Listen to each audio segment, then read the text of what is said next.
AKM News. One step towards reality. सारे लोगों ने माननीय कोर्ट के समक्ष पीछे से हट जा भाई। हेलो, ईडी के कारनामों को देखा होगा पीछे से हट जाना।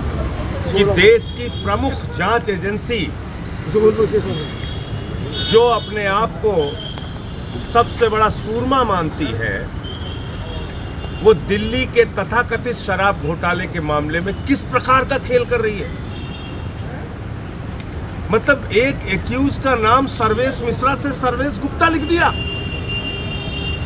ये ईडी कर रही है। मेरे केस में क्या हुआ था मैं नहीं बोल सकता, मैं नहीं बोलूंगा, वो हमारे वकील साहब बोलेंगे। लेकिन आप नाम बदल दे रहे हैं, सर्वेश मिश्रा का सर्वेश गुप्ता हो जाता है, कभी किसी का नाम कुछ हो जाता है, कभी किसी का नाम कुछ हो जाता है। मेरे बारे में डिटेल फारूक भाई ही बोलेंगे, जो हमारे अधिवक्ता जी।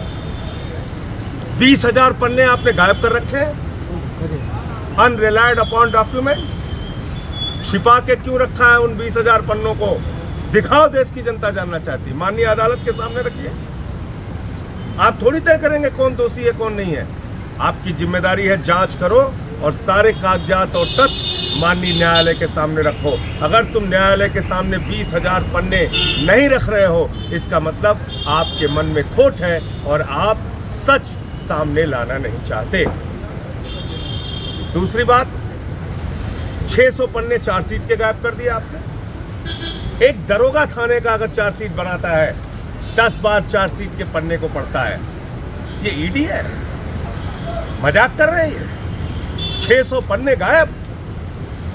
तो मैं चाहूंगा विस्तार से आज जो न्यायालय में हुआ, चौंकाने वाले कुछ तथ्य सामने आए हैं, वो हमारे माननीय जो अधिवक्ता है फारूक भाई, वो आपको डिटेल में बताएंगे। सारे लोगों ने माननीय कोर्ट के समक्ष पीछे से हट जा भाई। हेलो, ईडी के कारनामों को देखा होगा पीछे से हट जाना। कि देश की प्रमुख जांच एजेंसी जो अपने आप को सबसे बड़ा सूरमा मानती है, वो दिल्ली के तथाकथित शराब घोटाले के मामले में किस प्रकार का खेल कर रही है।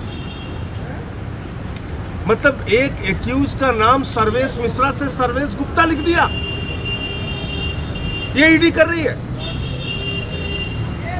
मेरे केस में क्या हुआ था मैं नहीं बोल सकता, मैं नहीं बोलूंगा, वो हमारे वकील साहब बोलेंगे। लेकिन आप नाम बदल दे रहे हैं, सर्वेश मिश्रा का सर्वेश गुप्ता हो जाता है, कभी किसी का नाम कुछ हो जाता है, कभी किसी का नाम कुछ हो जाता है। मेरे बारे में डिटेल फारूक भाई ही बोलेंगे, जो हमारे अधिवक्ता जी।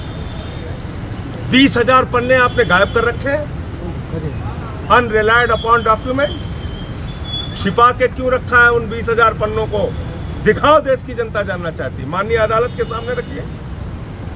आप थोड़ी तय करेंगे कौन दोषी है कौन नहीं है।